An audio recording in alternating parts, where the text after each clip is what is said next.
इधर भैया डाकुओं के सरदार को महा गुस्सा आ गई। अब की बार सरदार ने सोचा कि अब की बार तो चतुरी को मार ही डालूंगा और अपनी गैंग लेकर चतुरी के घर गया और चतुरी को एक बोरे में बांधकर पकड़कर ले आया। मोदी जी, इस बार चतुरी ने कोई प्लानिंग नहीं की थी क्या?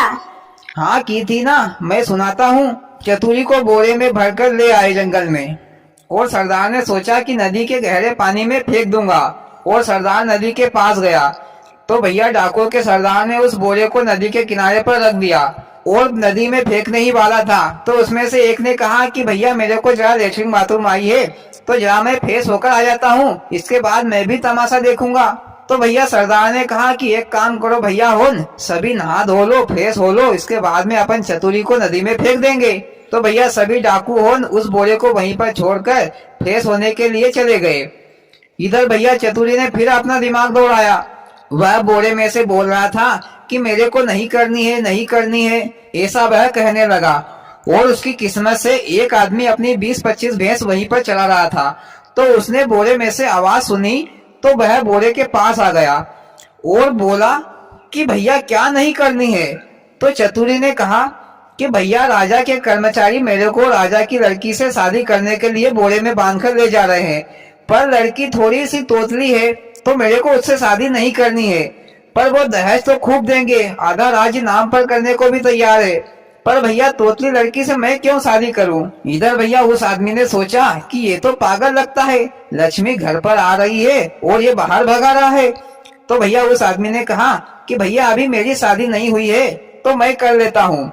तो चतुरी ने कहा कि ठीक है भैया, तुम एक काम करो, तुम इस बोरे में आ जाओ और मेरे को इस बोरे से बाहर निकाल दो।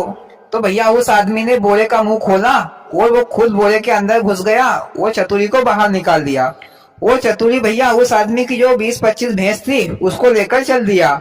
इधर भैया डाकू सभी नहा धो के फ्रेश होकर बोरे के पास आ गए और भैया डाकुओं के सरदार ने पूछा चतुरी से कि आप करेगा कि नहीं।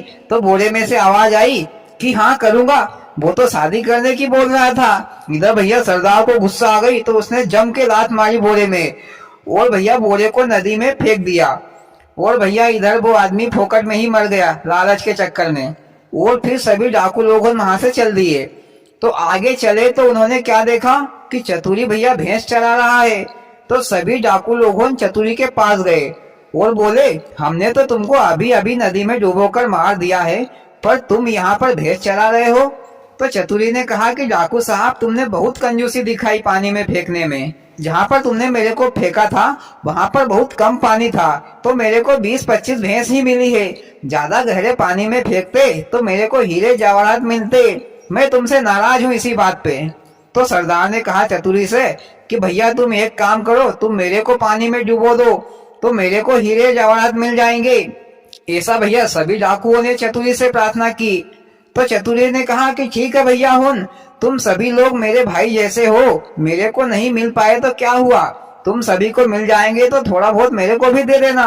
तो भैया चतुरी ने सभी डाकुओं को बोरे में भर दिया और मुंह बांध दिया और जहाँ पर नदी में अच्छा गहरा पानी था वहां जाकर सभी को एक एक करके लात मारने लगा और कहता जा रहा था कि गुंडा बनने के तौर तरीके मालूम नहीं और गुंडा बनने चले हो, बेवकूफ होन साले, अब मरो यहाँ पर। इस तरह भैया सभी डाकुओं को चतुरी ने मार डाला। वो चतुरी काफी धनवान हो गया था क्योंकि उसने अपनी चतुराई से काफी पैसा कमा लिया था। और कहानी खत्म।